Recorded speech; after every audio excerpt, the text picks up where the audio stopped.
Muy buenas tardes, bienvenidas, bienvenidos a este espacio que abre el Museo de la Mujer, centro de difusión de una nueva cultura de igualdad sustantiva entre mujeres y hombres. El día de hoy me complace recibirles en este espacio con la intención de escuchar una conferencia que nos ofrecerá la doctora Lorena Garrido Donoso de la Universidad de Playa Ancha de Chile, con motivo del aniversario de Naui Olin, pero también con motivo de las celebraciones en torno a Gabriela Mistral. Esta conferencia se titula Dos mujeres poetas en la modernidad, Naui Olin y Gabriela Mistral en el México postrevolucionario. Bueno, mi nombre es Leticia Romero Chumacero, soy profesora e investigadora en la Universidad Autónoma de la Ciudad de México y soy integrante de la Federación Mexicana de Universitarias.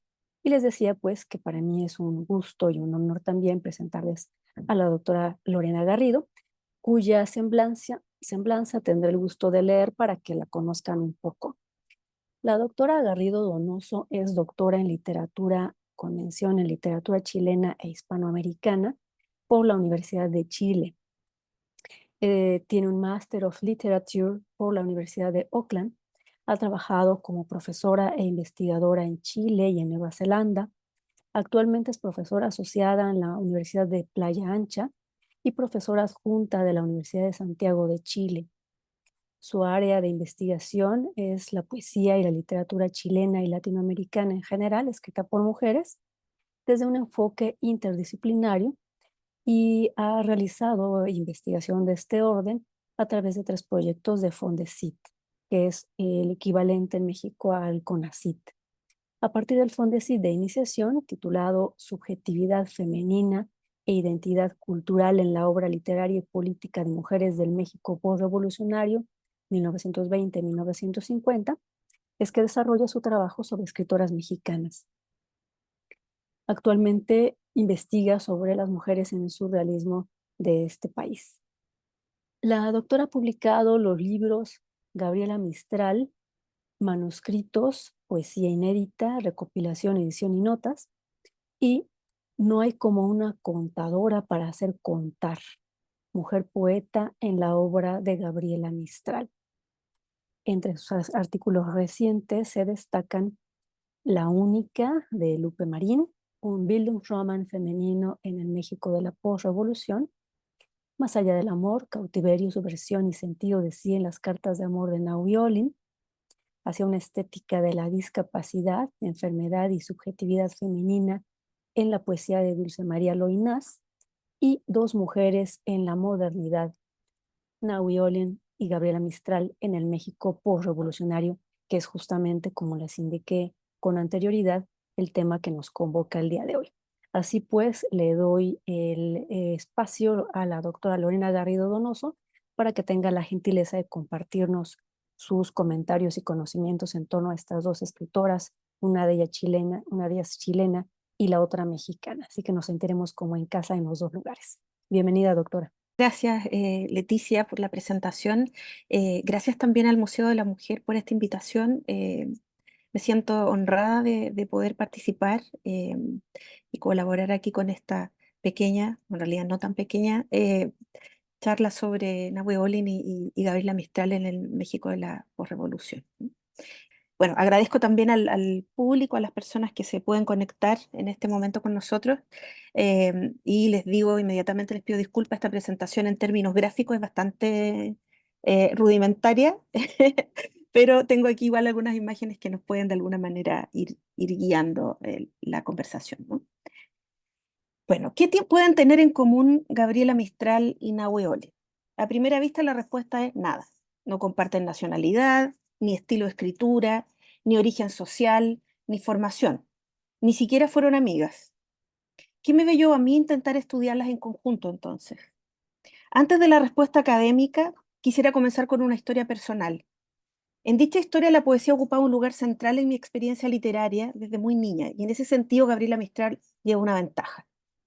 En mi casa había un tomo de Desolación, su primer libro, el cual yo transformé en mi lectura de cabecera a los 8 años. Por supuesto, era imposible que pudiera entender con profundidad los poemas de Mistral, pero sin embargo sentí y me emocionaba poderosamente cuando los leía. Algo en su intensidad que lograba conmoverme más allá de los significados y análisis poéticos. Muchos años después le dedicaría a mi trabajo doctoral con un texto que intenta acercar su lectura a los lectores en general. A Noa Bolín la vine a conocer mucho después, cuando me encontraba formulando mi proyecto de postdoctorado sobre poesía de mujeres latinoamericanas de la primera mitad del siglo XX. La escritora y académica Gilda Luongo me habló de Nahui por primera vez. Me contó el trabajo de Patricia Rosas Lopategui y me contactó con ella. Ahí pude acceder a su vida, obra artística y literaria y quedé maravillada, lo suficiente como para incluirla en mi corpus de poetas. A poco de comenzar mi investigación, Vicky Mistral y Olin publicaron su primer libro en el año 1922, momento en que ambas estaban en México. Mistral venía de Chile para colaborar con el proyecto educativo de Vasconcelos, y Nahui Olin venía de vuelta de un periodo en París, donde había aprendido los primeros rudimentos de la pintura junto a su marido, el también pintor Manuel Rodríguez Lozano. Y es aquí donde viene lo académico. Si aplicamos la perspectiva de género en nuestro análisis, veremos que ambas mujeres fueron de alguna manera extrañas, es decir, no calzaron con el estereotipo de mujer de la época y por lo tanto tuvieron que lidiar con todas las dificultades que implicaba el intentar hacerse de un espacio en el campo cultural, literario y artístico del momento. Y así fue. Si bien ambas encontraron en el México de la posrevolución un lugar y ambiente propicio para desarrollar su escritura, también debieron desarrollar estrategias que les permitieran realizar su labor artística sin las barreras propias de ser mujer y atreverse a participar en un ambiente que era predominantemente masculino. De esta forma, esta presentación va a abordar los siguientes aspectos. Por un lado, el histórico, por otro lado, el de la escritura y, por último, también el tema de la imagen. Mistral y Olen comparten contactos y amistades y sin embargo sus maneras de desenvolverse en el ámbito público, artístico, poético son muy diferentes. En ese contexto intento responder las siguientes interrogantes. ¿Qué estrategias utilizan Nahui Olin y Gabriela Mistral para insertarse en el medio artístico y cultural del México postrevolucionario? ¿Qué visión de mujer se desprende de sus trabajos? ¿Con qué rol de mujer se identifican? Sostengo que si bien ambas se apropian del espacio público de una perspectiva diferente, que obedece también a su diferente también situación en la sociedad posrevolucionaria, presentan en común una clara autoconciencia de una subjetividad que ambas construyen de sí mismas, no solo mediante su obra, sino que también con su imagen, me refiero a su imagen, su apariencia, ambigua y contradictoria, lo que es reflejo de un momento en que México vivía una fase de transición, o como dice Schaeffer, de autoexamen y autodefinición. Si consideramos al México posrevolucionario como un campo cultural, al decir de Bourdieu, es decir, como un campo de posibilidades, y lo cito, sistema normalizado de diferencias y dispersiones dentro del que cada obra singular se define, fin de cita, podemos entender que ambas autoras utilizaron distintas estrategias de posicionamiento destinadas a alcanzar legitimidad en el ámbito público como artistas e intelectuales. Es en ese México que ambas encontraron un espacio de posibilidad para desarrollar su actividad sin por ello estar exentas de críticas. El trato que recibieron en vida y el mito que se creó alrededor de ambas luego de su muerte ilustra las contradicciones de la Latinoamérica moderna y las distintas posibilidades de ser mujer y artista en ese contexto. Hablando precisamente del contexto, ¿qué lugar ocupaba la mujer en las políticas del México posrevolucionario? Durante los años del Porfiriato, entre 1876 y 1910, la mujer no gozaba de ningún privilegio en México. Pese a que se sublimaba la feminidad, el rol doméstico de la mujer, las mujeres de carne y hueso eran marginadas y colocadas en una situación de inferioridad. La educación de la mujer estaba planteada en términos de prepararlas para la maternidad y a las más pobres de llevarle a dedicarse a la enseñanza para evitar que cayeran en la prostitución. Con el fin de la revolución surge un interés por mejorar el nivel cultural de la población, una revolución cultural que pudo instalarse bajo el gobierno de Álvaro Obregón, en que México gozó de estabilidad política y crecimiento económico, este último gracias a las exportaciones realizadas a Europa y principalmente a Estados Unidos. De este modo se tomaron diversas medidas tendientes al surgimiento de los sectores más marginados de México por medio de la educación. Luego de comenzar la repartición de tierras a los campesinos del Estado de México y Morelos, Obregón restituyó el antiguo ministerio de Instrucción Pública, destituido por Carranza en 1918. La nueva institución recibió el nombre de Secretaría de Educación Pública, creada en 1921 y dirigida por José Vasconcelos, el que tenía por propósito como organizar, y cito, el ejército de los educadores que sustituyera al ejército de destructores. Dentro de ese proyecto estaba incluido como punto importante la educación de los campesinos y la educación de la mujer. Como primera medida se crearon las escuelas vocacionales, inicio de lo que serían las escuelas técnicas, tecnológicas, que siendo espacios prácticamente reservados a las mujeres, también abrieron la oportunidad de que se impugnaran los roles de género, ya que además y debido al debilitamiento de las jerarquías establecidas en el porfiriato, se introdujeron nuevas posturas, discursos y expectativas. Sin embargo, como afirma Shell, lejos estaba de los designios del nuevo gobierno revolucionario subvertir los roles de género. En cambio, mediante la educación de los adultos, pretendía satisfacer las demandas de educación, mejorar el nivel de vida, promover el desarrollo económico nacional y vincular a los ciudadanos con el Estado mediante los lazos del deber. Fin de cita. La idea de fondo de la educación de la mujer era más bien educarlas para ser la base de la familia revolucionaria. En consecuencia, se aspiraba a una madre moderna, educada, asumiendo el Estado paternalista un rol patriarcal, ¿no? Si bien podría considerarse que este proyecto solo preservaba el rol de la mujer impuesto por el porfiriato en términos de carácter doméstico de la educación, no obstante, presentaba una diferencia importante que decía relación con la modernización del patriarcado al insistir en un enfoque de formación profesional para las mujeres, de manera que si quisieran pudieran trabajar fuera de casa. Tal como señala Mary Kay Vaughan, la revolución no fue solo un ataque contra la propiedad, la jerarquía social y la exclusión, fue una embestida contra la moral victoriana y las reglas de represión sexual, y llevó a las mujeres al espacio público en formas nunca antes vistas. Esta irrupción se va a hacer extensiva a todos los aspectos de la vida pública, como la literatura y el arte, aunque, como ya he dicho, no estará exenta de contradicciones. Jim Franco sostiene que la revolución propició, cito, un espíritu mesiánico que transformó a los hombres en superhombres y constituyó un discurso que asoció la virilidad con la transformación social, de manera que marginó a las mujeres precisamente cuando en apariencia estaban en vías de liberación. Fin de cita. De hecho, los grandes cambios dentro del arte mexicano en los años 20 se atribuye siempre a tres figuras masculinas: Diego Rivera, José Clemente Orozco y Álvaro Siqueiros.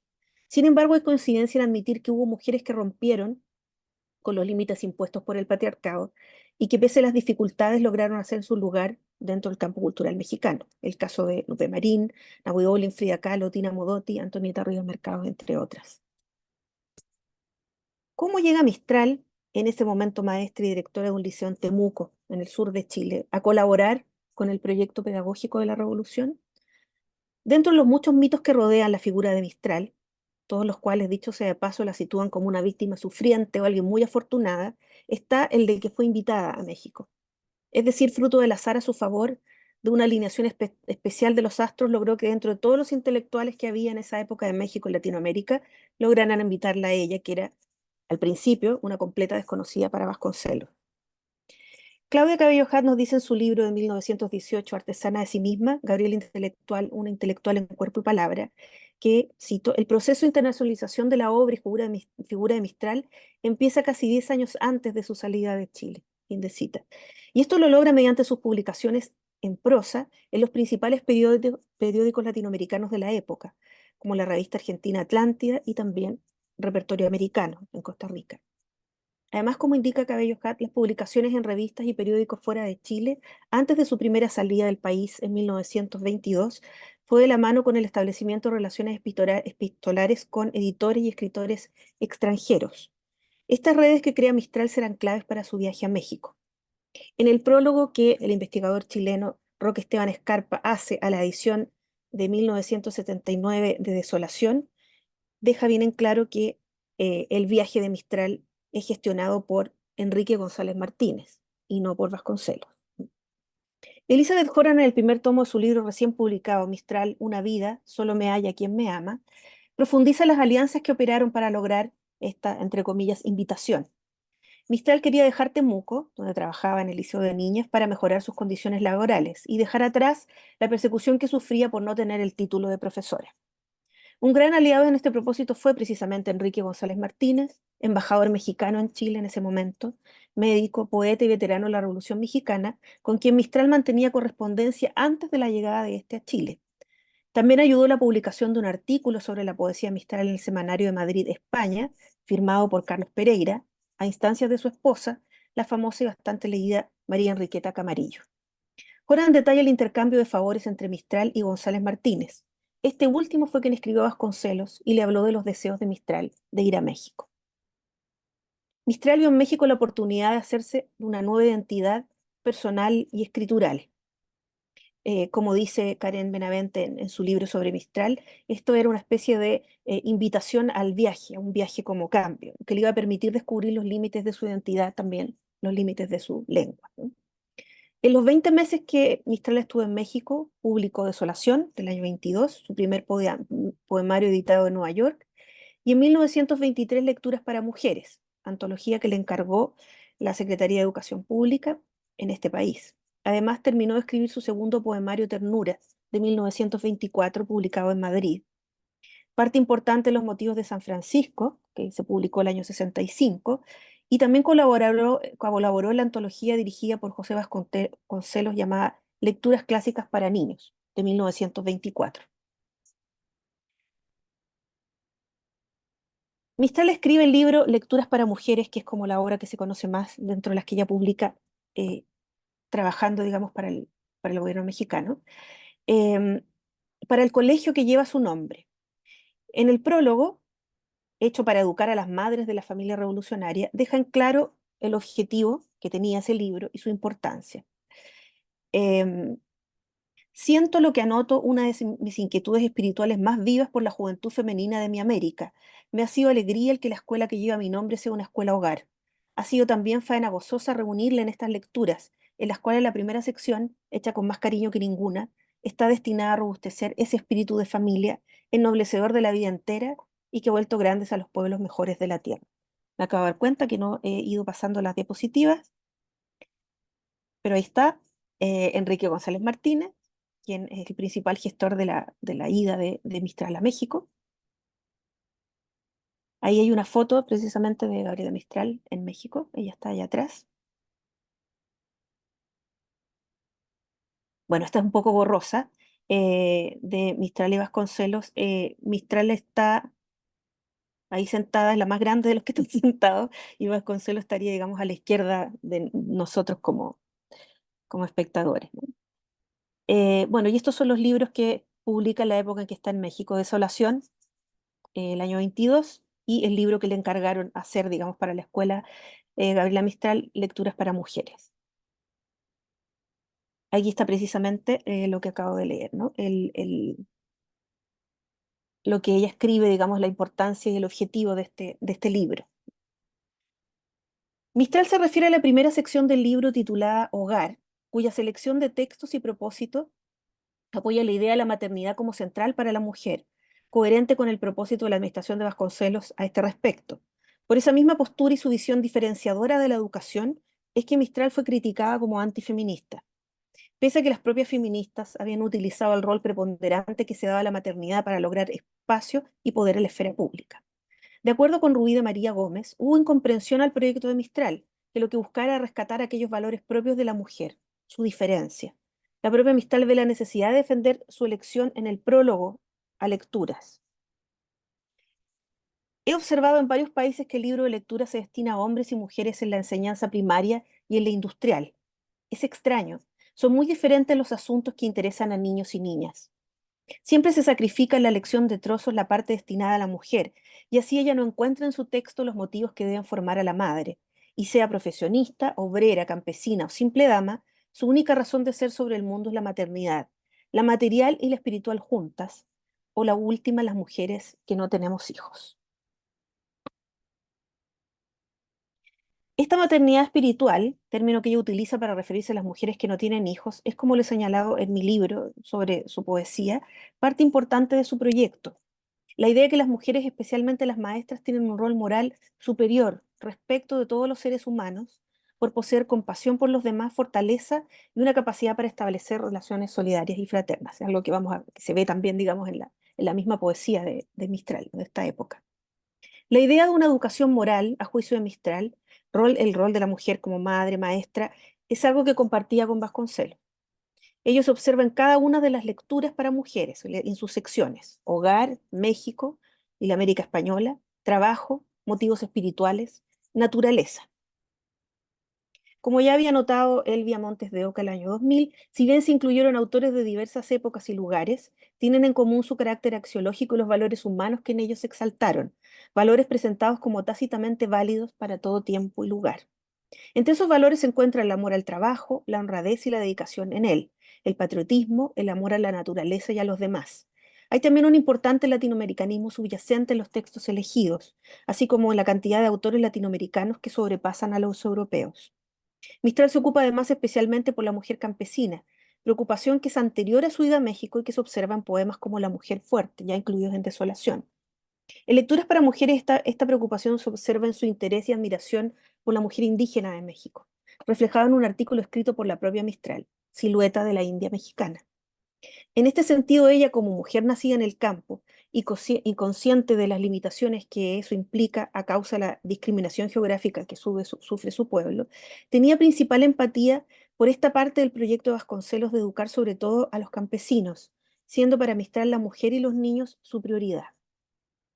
Su aprecio va también a los maestros rurales, como el caso de Lolita Arriaga, maestra cultural de Zacapotzatla, a quien escribe y dedica uno de sus recados. Perdón si pronuncio mal, ¿no? Sin embargo, hay en varias de las lecturas referencias al rol de la mujer como madre y esposa, lo que ha sido criticado por varios autores, entre ellos la misma Montes de Oca que acabo de mencionar. Ella afirma, en algunos de los textos escritos y seleccionados por Gabriela Mistral sobre los géneros, se difundió una ideología que reforzó una relación de poder, oposición y subordinación que dio como resultado una relación asimétrica de dominio entre los géneros. Fin de cita. Creo que su comentario se aplica fundamentalmente a la sección hogar, la que, y en esto concuerdo con José Joaquín Blanco, es la menos afortunada del libro, ya que en las últimas dos secciones el nivel de los textos se eleva y disminuye mucho la tendencia común en la época de hablar a las mujeres como menores de edad. Aún así no se puede desconocer que del mensaje Mistral eh, y los artículos, digamos, que incluye en lecturas, se desprende de una visión que continúa con la sumisión de la mujer. Pero es importante destacar que, como sostiene Elizabeth Horan, el discurso de Mistral acerca de la maternidad, así como en otros temas relativos a la mujer, eh, es bastante ambiguo. Karen Benavente ya había notado esta estrategia en Mistral en su poesía, en el caso específico de las lecturas, de lo cual afirma en hecho las lecturas para mujeres y se lee de manera detallada, no es como un tratado de cómo transformarse en una mujer madre, sino más bien cómo aprender a tener una voz en el mundo patriarcal. En ese sentido, concuerdo plenamente con lo afirmado por Rubí García, que la autonomía que Mistral tuvo a lo largo de toda su vida demuestra una subversión a la visión tradicional de las mujeres. Y el hecho mismo de concebir a la mujer como un ser capaz de promover el desarrollo de la sociedad mediante la transmisión de la cultura, como lo concebía y lo practicaba ella misma, la ubica en un plano superior al simple papel de ama de casa y convalidadora de la subordinación. No obstante su amplia cultura y su vocación de justicia, Gabriela privilegia para la mujer, tanto en su antología como en sus propios escritos, el papel de madre, lo que demuestra no su antifeminismo, sino el hecho de mantener un feminismo complejo como lo fue toda su vida. No hay que olvidar también que Mistral, con su actitud desafiante de las normas patriarcales, tuvo muchos problemas en Chile. Una de las razones que la llevó a buscar salir del país. Unido a ello, hay que recordar que al llegar a México vino a formar parte del proyecto educativo de Vasconcelos, el cual tenía una postura contradictoria respecto a la mujer, ya que si bien admiraba a las mujeres liberadas como Mistral, no habría podido llevar a cabo su plan mesiánico si promovía una liberación total de ellas. Por ello opta el de madre del pueblo y maestra, creando de esa forma un mito que servía de mejor manera a sus propósitos políticos. Pero Mistral sufrió críticas también en México, por no ser mexicana y organizar ese grupo de lecturas. Carla Ulloa, en su libro sobre Mistral en México, nos cuenta sobre esta situación, la que explicaría que en el prólogo tuviera el siguiente comentario. Em, Mi pequeño trabajo no pretende competir con los textos nacionales. Por cierto, tiene los defectos lógicos de la labor hecha por un viajero, dice Mistral. Em, y firma, de hecho, este texto como la recopiladora, no como la autora, de una manera de alguna manera disminuir su posición de autora de gran parte de la obra, porque ella incluye además poemas propios, y de autora intelectual del proyecto. Se sabe que hubo críticas, Carlos Yo se refiere con bastante detalle a publicaciones y cartas donde queda bien en claro esta crítica que se le hace también a Vasconcelos, ¿no? Por privilegiar, digamos, a Mistral por sobre otras mujeres mexicanas. En ese contexto, entonces, Mistral no puede permitirse ningún exabrupto y será en su poesía donde podrá expresar su verdadera visión sobre la mujer. De manera que ese ir y venir en su feminismo es parte también de una estrategia para abrirse paso en un mundo predominantemente masculino y por esta razón hostil a la intervención de las mujeres. En este punto vale destacar que Mistral no era una novata en las prácticas de instalación en el espacio cultural, ya que llega a México precisamente por las redes que había logrado construir muy temprano mediante sus publicaciones y su correspondencia desde Chile. Pese a ello es en México donde ella comienza a desarrollar su pensamiento de manera más profunda, aprovechando el espacio que se le da entre los intelectuales mexicanos, con los que interactúa como un igual desde muy al comienzo. Mistral aprovecha entonces esta oportunidad no solo para aprender de ella y colaborar con el gobierno revolucionario, sino también, como afirma Licia Fiolmata, para transformar su imagen y crear un yo transnacional, un yo que tampoco corresponde a ninguna de las imágenes de mujer promovidas en ese tiempo, y algo a lo que me voy a referir con detalles más adelante. ¿Qué podemos decir de Nahui Olin? Ella fue pintora, caricaturista, pianista, poeta, modelo de pintores y fotógrafos. Los documentos de la época, libros, cartas, artículos periodísticos, pinturas y fotos, nos la presentan como una mujer que formó parte activa del circuito cultural de los años 20 y 30 en México, pero sin embargo sufrió en vida la falta de reconocimiento, el olvido y luego la desaparición total como figura artística e intelectual por muchos años hasta que Tomás Urán diera con sus fotos y comenzara a desempolvar su vida y obra. Las razones de esta exclusión y olvido obedecen al mito que se creó de ella, el que terminó por silenciar su obra, el de la femme fatal, la mujer loca, la ninfómana. Nahui cumple con una doble transgresión, el como mujer irrumpir con una obra diferente, que no calzaba con los discursos que dominaban el campo, por una parte, y por otra, el ejercer libremente su sexualidad. Como afirma Poniatowska, cito, fue quizá la primera que se aceptó como mujer cuerpo, mujer cántaro, mujer vasija, poderosa por libre se derramó a sí misma, sin muros de contención. Fin de cita. Sus propias parejas la traicionaron contribuyendo al mito. Manuel Rodríguez Lozano, diciendo que habían tenido un hijo que ella asesinó, y Gerardo Murillo, el doctor Atl, al publicar las apasionadas cartas que ella le había enviado en privado. Las publica, las hace pasar por una novela, pero al final igual las publica, ¿no? Nahui aparece siempre como una figura solitaria, solo acompañada por sus amantes, pero hay varios vestigios que prueban que tuvo amistad con mujeres que le brindaron apoyo dentro de la pintura, la literatura y también su fotografía, ¿no? Entre ellas están Rosario Cabrera, Rosa Rodríguez y Tina Modotti. Textos, dedicatorias y pinturas dan cuenta de un aprecio también de colaboración entre ellas, lo que no extraña ya que todas fueron excepcionales en sus talentos y en su activismo social, sindical y político. Una faceta de Nahui Olin que es algo desconocida, pero que nos habla de una persona compleja y profunda que contrasta con la visión que se tenía de ella. Uy, me adelanté, pero no importa, la dejo ahí.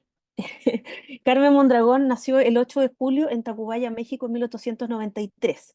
Su padre fue Manuel Mondragón, secretario de guerra de Victoriano Huerta. La infancia de Carmen no puede ser más opuesta a la de Mistral en todos los sentidos, desde contar con la protección de un padre, tener una buena situación económica, recibir sus primeros años de educación en París y luego en México, en un colegio de monjas francesas. Más tarde, Carmen Mondragón continuaría su formación en Francia, debido a que Porfirio Díaz le encomienda a su padre una misión en dicho país. Llega ella casada con Manuel Rodríguez Lozano en una segunda visita, con quien había contraído matrimonio el 6 de agosto de 1915, en plena revolución. Ambos vuelven a México en 1920. En 1922, Mondragón se separa de Manuel Rodríguez Lozano, para luego conocer a su gran amor, Gerardo Murillo, el conocido doctor Atl, pintor, escultor, vulcanólogo y activista político, que la bautiza como Nahui Olin, nombre que, cito a Patricia Rosas Lopate, y alude a la fecha mágica del calendario náhuatl, el cuarto movimiento del Sol, el ciclo renovador del cosmos. Nahui Olin desde muy joven tuvo conciencia del terrible destino de la mujer ante el que se rebelaba, mostrando un precoz deseo de libertad que vemos revelado en su obra y también en su vida, lo que se ve refrendado en la afirmación de una de sus maestras de infancia. Había en esta niña un sentimiento extraño de desesperación por haber venido a este mundo, un deseo de morir engendrado por la presión de las cosas terrenales, incapaces de contener, de comprender la grande inteligencia de la que había sido dotada. Este deseo de libertad sería malentendido, la llevaría a una vida solitaria que terminaría en la pobreza y el abandono y el rechazo por parte del mundo en general. Nahui Olin tuvo un rol que, aunque se le ha desconocido, fue importante dentro de la creación artística y la escena cultural del México de la posrevolución.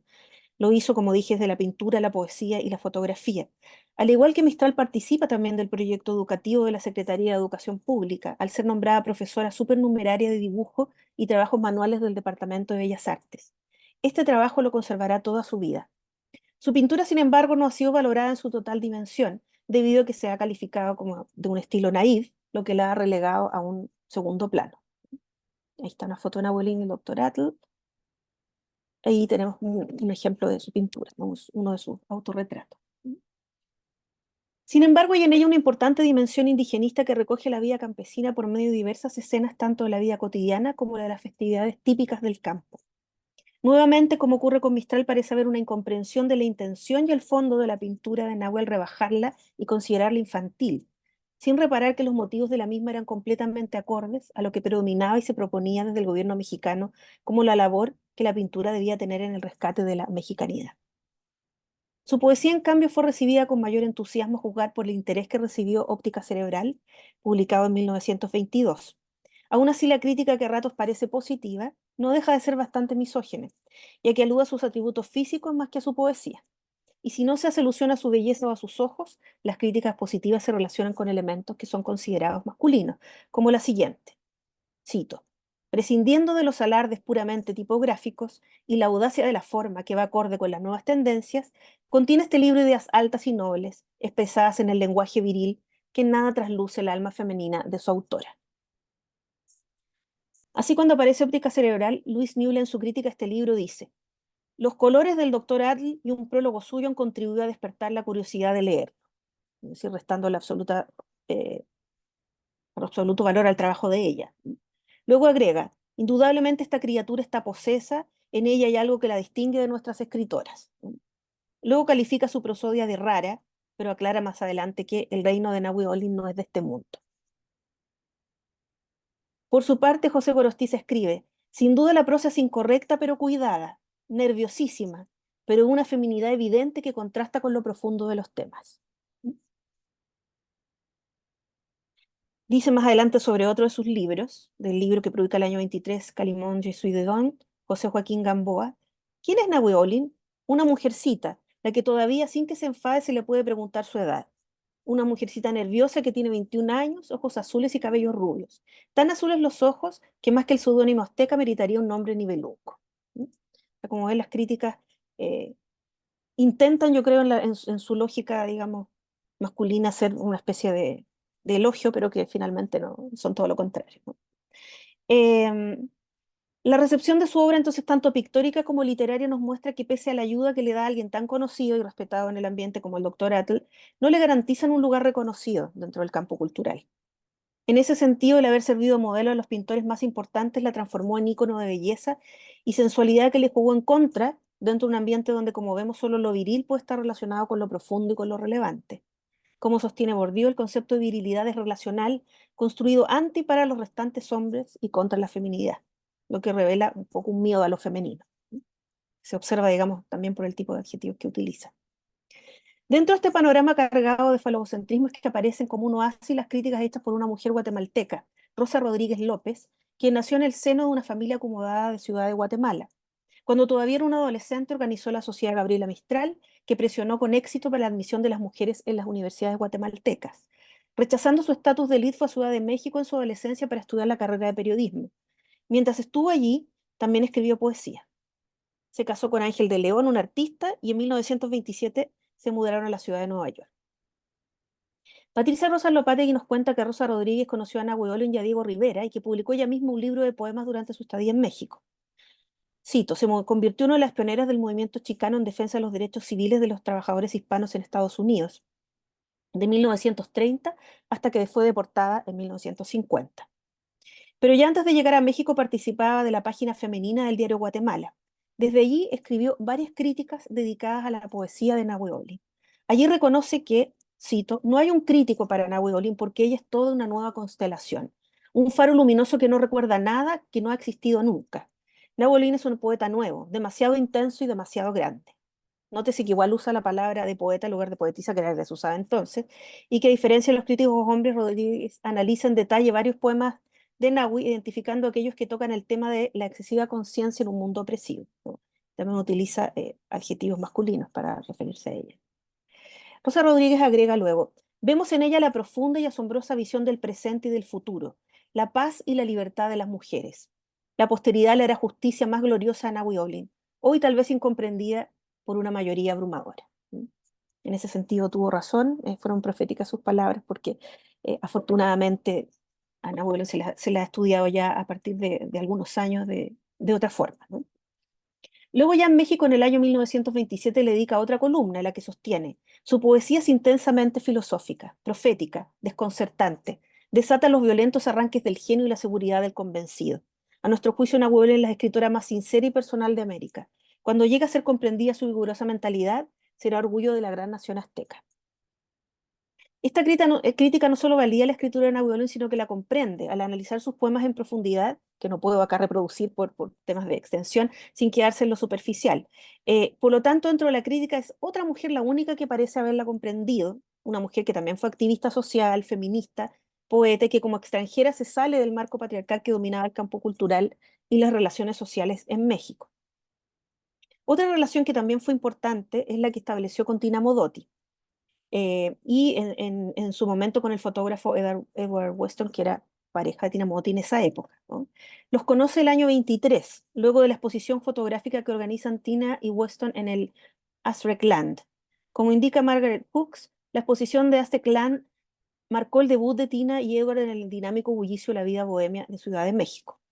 En esa exposición es que conocieron a Nahui. Un día apareció un extraño hombrecito de edad madura acompañado de su amante de belleza arrebatadora, y Tina y Edward conocieron al doctor Atle y Nahui Olin. El viejito era doctor Atle, por supuesto. Ahí comenzó la amistad de Nahui con Tina y también con Weston, que la retrató en varias fotografías. Esa es una foto muy conocida hecha por Edward Weston, que ella odiaba, ¿no? Pero que Edward Weston siempre dijo que era una de sus mejores fotografías por la intensidad lo honesta, digamos, de la imagen. Eh, De hecho, él dice, ¿no? La retrató varias veces fotografías, él decía después en sus memorias, las mejores que hice en México, dice Weston. También Modotti la fotografió, algo que solía hacer con sus amistades. Esta es la fotografía, digamos, que hizo Tina Modotti. La relación entre ellas no debe admirar a nadie, ambas eran muy independientes, fuertes, inteligentes, talentosas, habían sido modelos de varios artistas y pintores, algunos coinciden, ambas además ejercieron su sexualidad libremente, algo que Modotti también pagó caro. Ambas aprendieron, digamos, de sus parejas, que generalmente eran hombres mayores, y que las ayudaron de alguna manera a ingresar al campo cultural de su tiempo. Pero ambas también hicieron una carrera propia que se extendió tiempo después de haber terminado su relación con esto. Hay varios testimonios de la amistad entre ellas. Uno es de la preparación de la exposición de las fotos de Nahui Olin hechas por Antonio Garduño, momento crucial dentro de su vida. Es una de las fotos más conocidas. Esta exposición tuvo lugar en la casa de Nahui Olin en la azotea. Escribe en su diario una amiga de Tina Modotti, Anita Brenner, antropóloga mexicana, historiadora, periodista, escritora de literatura infantil y juvenil y también de libros sobre arte mexicano y historia. Y cito, en la mañana ya en Charlotte, Edward Weston, Tina y yo fuimos a tomar fotos de las decoraciones de los azulejos de la casa de los condes de la Cortina sobre el 5 de febrero. Nahui Olin vive ahí. Tiene una casa chiquita, española y pintoresca en la azotea. Flores, un perico, perros, gatos, arte, mucho sol, azulejos coloridos en su patio y cuartos. Lugar fenomenal. Tina se quedó encantada. Esta fotografía tuvo una violenta repercusión en la anquilosada mentalidad moralista de la época, llegando al límite del verdadero escándalo, ¿no? Porque eran desnudos y ella salía ahí. Esta yo creo que es una de las fotos como más, como decirlo, menos escandalosa, ¿no? Digamos, de las fotos. Ya salía ahí eh, completa, digamos, posición completa y desnuda y con completo relajo, ¿no? En el caso de la fotografía de Garduño, los desnudos presentan a una mujer audaz adoptando posiciones hollywoodescas que mira la cámara con perspicacia y hasta un dejo de picardía.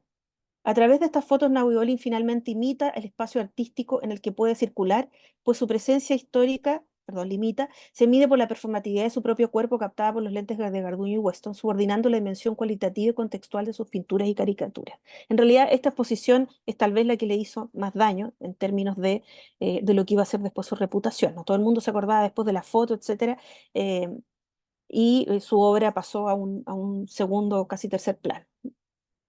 De esa misma época es el acercamiento de Nahui Olin a Hollywood, que va acompañada del caricaturista Matías Santoyo. Ahí el director Rex Ingram le ofrece aparecer en una película, pero ella no acepta porque considera que quiere explotar su imagen como símbolo sexual, lo cual podría chocarnos considerando que ella apareció en muchas fotos, digamos, desnuda. Pero ella argumentó que con el desnudo ella busca una existencia estética que rompiera con los tabúes en cuanto al estudio del desnudo en el arte. Y una cosa era eso y la otra cosa era ser tratada como un objeto o hacer de la niña tonta, digamos, en las películas, ¿no? Bueno, poco sabemos de Nahui después de esa fecha, ¿no? Pero quisiera ahora pasar a un segundo plano, ya habiendo hablado un poco eh, de cómo era el ambiente, de cómo ambas tuvieron que utilizar sus redes eh, y, digamos, distintas estrategias para poder, de alguna manera, ingresar al campo cultural mexicano de la misma época. Pero quisiera referirme brevemente a la escritura de ambas, ¿no? Que es muy diferente, pero que a la vez tiene ciertos puntos de encuentro, ¿no? Bueno, primero me voy a referir a la poesía de Nahue Olin. Si revisamos cualquiera de los poemas de Óptica Cerebral, podemos ver que hay una lucidez que refleja una clara idea de la situación de sometida a la que se encuentra la mujer, y un llamado a una rebeldía que contrasta de manera casi opuesta a la sección Hogar de Lecturas para Mujeres de Mistral. Así, por ejemplo, el poema 12 titulado Bajo la mortaja de nieve duerme la Iztaccíhuatl en su inercia de muerte, encontramos lo siguiente. Bajo la mortaja de leyes humanas duerme la masa mundial de mujeres, en silencio eterno, en inercia de muerte y bajo la mortaja de nieve. Soy la Iztaccíhuatl en su belleza impasible, en su masa enorme, en su boca sellada por naves perpetuas, por leyes humanas.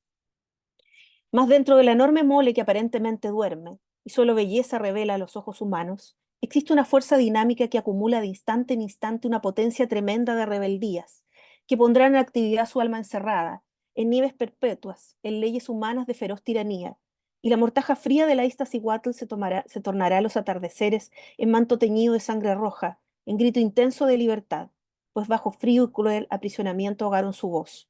Pero su espíritu de independiente fuerza no conoce leyes, ni admite que puedan existir para regirlo o sujetarlo bajo la mortaja de nieve en que duerme la Iztaccíhuatl en su inercia de muerte, en nieves perpetuas. En este poema, Nahui Olin compara al volcán Iztaccíhuatl con la masa mundial de mujeres que viven oprimidas, que parecen bellas e inofensivas, en su silencio que semeja a la muerte. Sin embargo, esta sumisión es aparente, pues oculta una fuerza que ella llama rebeldía, una voz ahogada simbolizada en la frialdad de la nieve que puede estallar en cualquier momento porque su espíritu independiente no ha cejado, pese al sometimiento del que ha sido objeto. En ese sentido parece hablarnos de ella misma, catalogada como bella y femenina y por esta razón inofensiva, teniendo dentro una fuerza que pocos lograron descifrar. Olin tiene una clara conciencia al ser mujer y hermosa, condenada a ser calificada y considerada por su belleza, pero advirtiendo una fuerza interior que puede ser peligrosa. Es importante destacar el verso libre que Naui utiliza, así como la disposición gráfica de los versos, que los observa mucho en la presentación, totalmente opuesto a lo que las mujeres poetas solían hacer, pero sí se observa el verso libre y no hay rima, etcétera, ¿no? Lo que me parece aquí significativo señalar es que Mistral, mientras estaba en México, a pesar, o sea, paralelamente al escribir lecturas para mujeres, escribe el poema El Iztaccíhuatl, de la misma época, que va a aparecer en la reedición de Desolación en Chile bajo la editorial Nacimiento el año 1923. Este es un poema que, además de cantar a la belleza del volcán, está lleno de erotismo, representado por el cuerpo de esta princesa hecho montaña, descrito por la hablante del poema como bello y puro pero deseante. La hablante del poema le ofrece su amor a este cuerpo de mujer. Es una pintura de Nahuel. Aquí está el Iztaccíhuatl de Mistral. Te doy mi amor, montaña mexicana, como una virgen tú eres deleitosa. Sube de ti, echa gracia a la mañana, pétalo a pétalo abre como rosa. El Iztaccíhuatl con su curva humana endulza el cielo, el paisaje afina, toda dulzura de su dorso mana, el valle en ella tierno se reclina. Está tendida en la ebriedad de ensueño y de reposo. Tienen un pico un ímpetu de anhelo hacia el azul supremo que es su esposo, y los vapores que alza de sus lomas tejen su sueño que es maravilloso, cual la doncella y como la paloma su pecho es casto, pero se halla ansioso.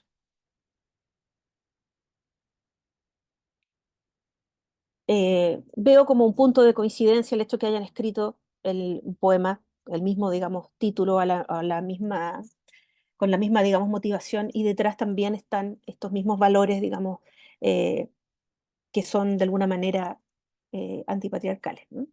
Entonces, Mistral en este poema, que si uno lo lee con ligereza parece como inocente, transgrede doblemente los roles patriarcales al mostrar esta virgen deseante, por una parte, y al insinuar esta pasión de una mujer hacia otra, aunque sea solo en términos simbólicos. Este volcán, es este volcán un punto en que ambas, Mistral y Olin, se encuentran, al menos en su poesía, sin saberlo, utilizando, como suele ocurrir en las mujeres poetas, un elemento de la naturaleza como vía de escape a los roles establecidos en la sociedad patriarcal. Además, no es casualidad que sea un volcán este símbolo de libertad, ya que tradicionalmente ha sido señal de la fuerza primaria de la naturaleza y del fuego vital, por un lado creador y por otro destructor.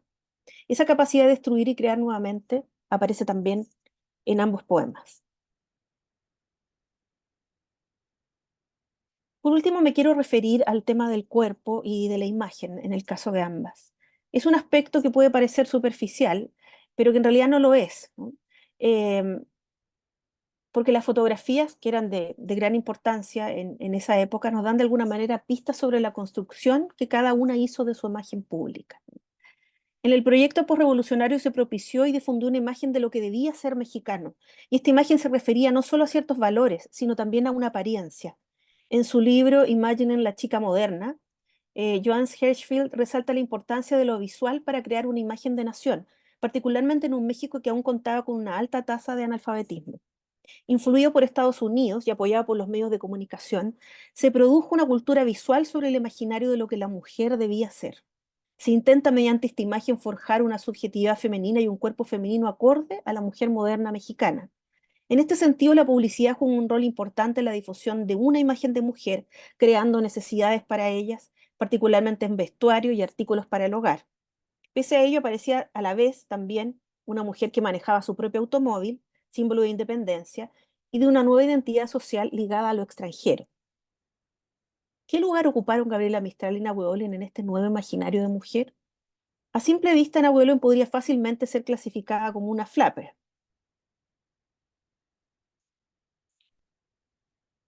que en México llamaban flaperista o flaperesca.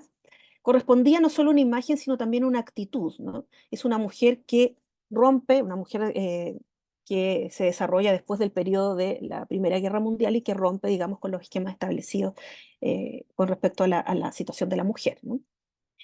La Flapper tomaba su look inspirado en el look francés garzón, ¿no? Esta mujer tenía los medios para llevar este tipo de vida y comprar cosméticos, pero ella no era ni esposa ni madre, era joven, activa e independiente. Esta mujer nueva, moderna, importada de otros países, produjo precisamente un debate acerca de la influencia de los Estados Unidos en ella, lo que en México se asoció a una traición. De ahí que se la relacionara con la Malinche en algunos círculos. Su apariencia y actitud pasó a representar lo malo dentro de la visión convencional de los roles de género, particularmente por su obvia sexualidad. Así, esta mujer de tipo atlético comenzó a predominar especialmente dentro de una pequeña élite mexicana. Por tanto, comenzó a representar una oposición entre lo moderno, lo tradicional, entre lo nacional y lo internacional. También las divisiones raciales y de clase, ya que solo la mujer de clase alta adoptaba la moda de lo que se denominó las pelonas, y especialmente en las urbes más grandes donde el cine y las revistas de moda tenían más circulación e influencia. Nahue Olin mirada desde lejos representaba a este tipo de mujer cuando dejó de ser Carmen Mondragón, renunciando también a sus trenzas, que les mostré yo en la primera foto, que ya se corta cuando cambia de nombre, más acorde al look tradicional mexicano, no las trenzas, ¿no? Ese cambio de identidad supuso no solo un cambio en su apariencia, sino que de esta forma Nahue Olin se desvincula de su vida pasada, de su matrimonio con Manuel Rodríguez Lozano, quien abandona, y también el ser identificada como la hija del coronel Mondragón. Ello la lleva también a pintar de otra manera, documentando mediante ella su vida, sus recuerdos e incluso sus parejas sexuales. Sin embargo, si bien adoptó este look hollywoodense, que como dije la llevaría incluso a probar suerte en la industria cinematográfica de esa ciudad, vemos que no correspondía precisamente a una pelona, ya que las críticas que éstas recibieron no se aplican a Nahui Olin. Esto es interesante también aquí en ambas, tanto en Gabriela Mistral como en Nahui Olin, hay un cambio de nombre, ¿no? Un cambio de nombre que coincide también con un cambio en su persona, ¿no? En su imagen pública. Eh, y ambas también rara vez volvieron a usar, digamos, sus propios nombres más allá de asuntos legales.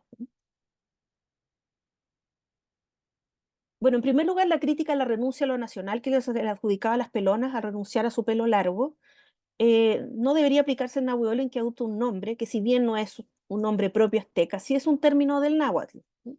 Adhiriendo de esta manera a la ideología indigenista y un interés en la reformación de la identidad nacional mexicana. Respecto a la segunda crítica hecha a las pelonas en cuanto a su pérdida de feminidad y sus atributos femeninos y sexuales, Nahuel no calzaba en lo absoluto con esta imagen, ya que ella, al contrario, como dice Gómez Campos, construyó de sí misma la imagen estética de la feminidad que surgió con la revolución y maduró en la modernidad mexicana.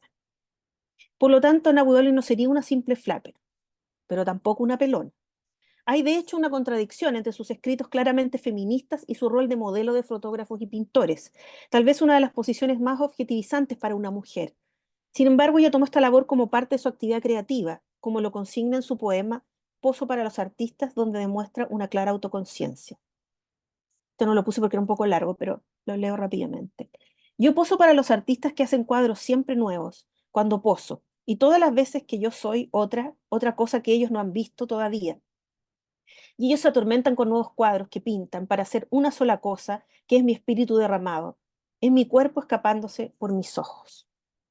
Entonces se siente partícipe de la creación de esos cuadros o de esas fotos, ¿no? No es solamente una modelo que posa, ¿no? Ya que ella siempre es otra, ¿no? Y lo hace también a través transmite eso a través del cuerpo, de los ojos, ¿no?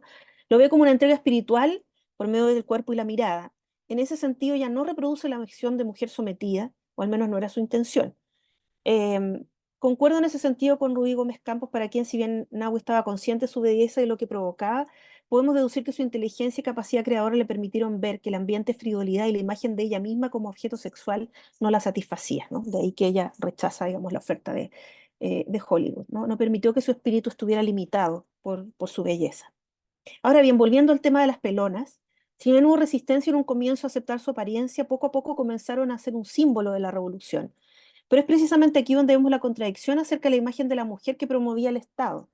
Por un lado, las pelonas eran consideradas un modelo de la nueva mujer, atlética, empoderada, una revolucionaria mexicana, pero a la par se insistía en que la mayor contribución de la mujer a la revolución era ser madre. Precisamente lo que Mistral promueve en su libro Lecturas para Mujeres. Pero ¿quiere decir esto que Mistral representaría el otro tipo de mujer revolucionaria opuesta a la flapper? Claramente Mistral, pese a su peinado muy masculino, difícilmente podría ser clasificada de pelona. Si bien es independiente, no es ni atlética, ni viste a la moda, ni usa maquillaje, ni vestidos cortos. De hecho, su apariencia no parecía calzar de ninguna forma con la mujer mexicana de entonces, ni con la mujer indígena, ni con la madre de familia, ni con la flapper. Su rareza en términos de vestimenta y look fue notado por su amiga Palma Guillén al recibirla el año 1922. Cito a Guillén. Gabriela Mistral llegó en un barco que la trajo de su lejana tierra. Fuimos a recibirla al puerto en nombre de la Secretaría, Jaime Torres Bodet y yo. No sé la impresión que Gabriela hizo a Jaime Torres Bodet. A mí, que era una muchacha presumida, me pareció mal vestida, mal fajada, con sus faldas demasiado largas, sus zapatos bajos y sus cabellos recogidos en un nudo bajo. Fin de la cita.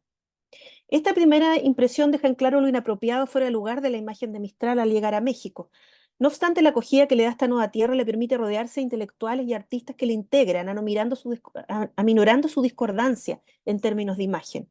Es más, al llegar Mistral sirve de modelo el pintor Roberto Montenegro, en un retrato que, como cuenta Elizabeth Horan, aparece en los muros del despacho de Vasconcelos. Precisamente esa acogida en un nuevo lugar le permitió, de acuerdo a lo que afirma Alicia Fiolmata, a cambiar de apariencia de una maestra rural que se esforzaba por parecer femenina a una profesora rural y mestiza que inspiraba temor y distancia.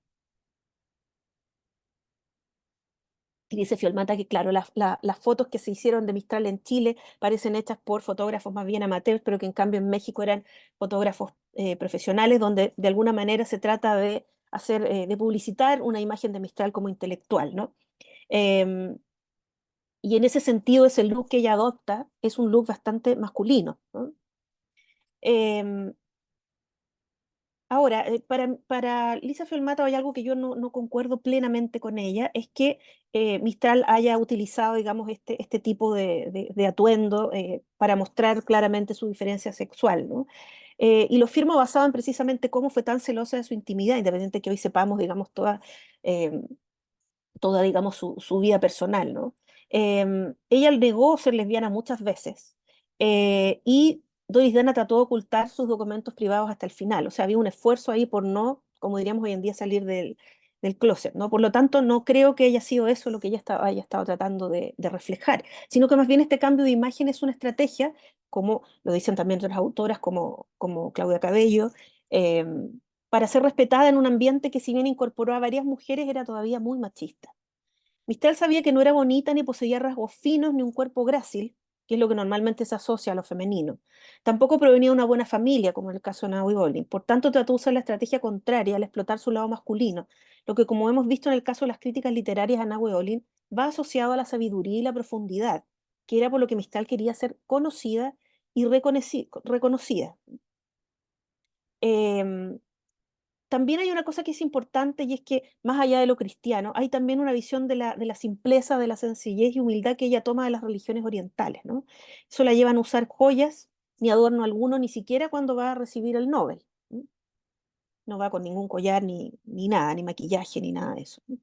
Claudia Cabello afirma que esta imagen tenía que ver más bien con asociar la seriedad a lo intelectual, ¿no? El alejarla de una figura objeto de deseo le permitiría ser tomada seriamente, ¿no?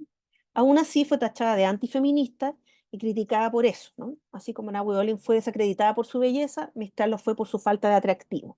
Así como Nahui Olin fue criticada por su libertad sexual, Mistral lo fue por no haber demostrado ninguna, ¿no? O sea, no hay cómo ganar, en realidad.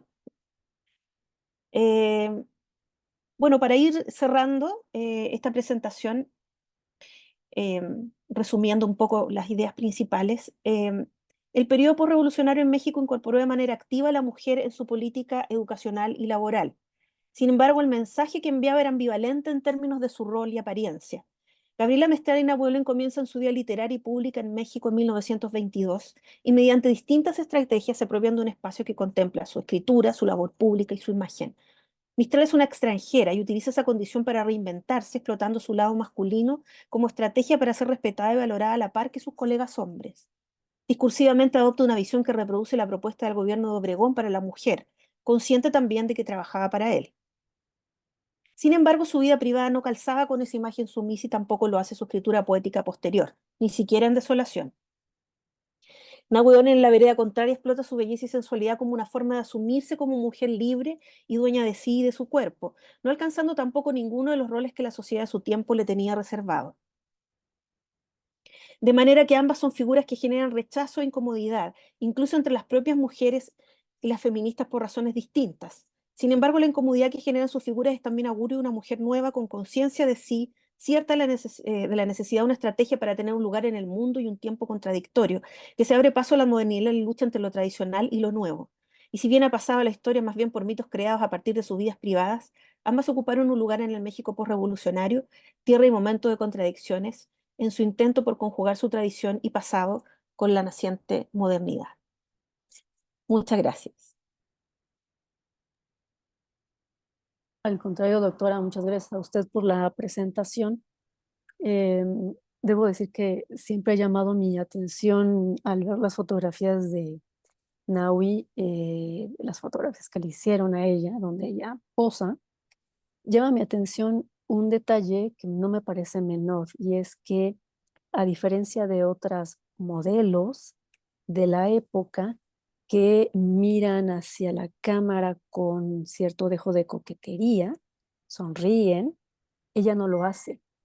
Al contrario, salvo dos o tres fotografías que no están entre las que tienen un interés estético, artístico, sino que son fotografías, digamos, del ámbito de lo privado, de su familia, salvo esas, en el grueso de las fotografías que sí tienen una intención artística, donde ella aparece como modelo, pero ciertamente consciente de que lo que está haciendo va más allá de modelar, esto no sonríe a la cámara, no se presenta como un objeto, ¿ah? Entonces, eso me resulta muy atractivo de su participación en la suerte de performance que implica ser modelo, pero al mismo tiempo artista.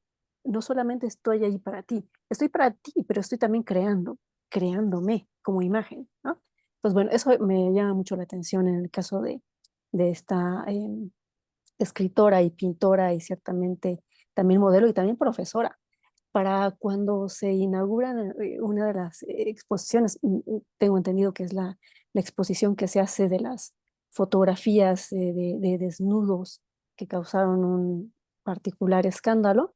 Ella era profesora de pintura para niñas y niños, ¿no? Sí, Al mismo tiempo. Entonces, sí. bueno, tiene como estas facetas que resultan muy, muy atractivas de su acontecer artístico. Y por otro lado, la maestra Gabriela Mistral, con esta imagen de madre maestra, ¿no? Madre guión maestra, de alguna manera concebida como esto inalcanzable, intocable, ciertamente masculinizada, y se entiende perfectamente por lo demás que en ese contexto haya recurrido a esa imagen, ¿no? A presentarse de esa manera, eh, pero al mismo tiempo cuestionada justamente por masculinizarse, por no parecer una madre tradicional. ¿No? En los dos casos, como dice usted al final de su presentación, pues no queda bien ni una ni la otra, ¿no? Una muy No. femenina y la otra muy masculina. Sí, como digo, no hay cómo ganar, ¿no? No había cómo ganar, ¿no? Lo que se hiciera, yo creo que por el hecho precisamente de, digamos, de romper un poco con el orden y participar, digamos, en el espacio cultural, ya eso ya inmediatamente era castigado de alguna manera, porque le pasó a ellas y a otras tantas, ¿no? Que fueron de alguna manera siempre, siempre castigadas, incluso con sus propias vidas, ¿no? Con finales súper trágicos, la mayoría. Sí, pareciera que el solo hecho de que buscaran pisar el espacio público ya era condenable de alguna Sí, forma, ¿no? Esto, sí, hay algunas escritoras que son anteriores a ellas y que también atraviesan por circunstancias similares en el sentido de que en su momento pueden haber llegado a ser muy conocidas, pero hay una suerte de castigo historiográfico que las condena a un silencio de décadas, un mm, silencio que no se interrumpe sino hasta muy recientemente, con investigaciones a través de las cuales regresamos a ellas, a las fuentes originales, no a lo que nos han dicho sobre ellas, sino a lo que ellas escribieron, a su obra, y con base en eso revaloramos, las situamos en un espacio que me parece es mucho más justo y las coloca, ¿no? En una suerte de genealogía que por lo demás también necesitamos. Y no hablo solo de nosotras, nosotras como mujeres, pues, que buscamos una raíz, un pasado, una historia, sino para la historia general de nuestro continente, para decirlo de manera amplia.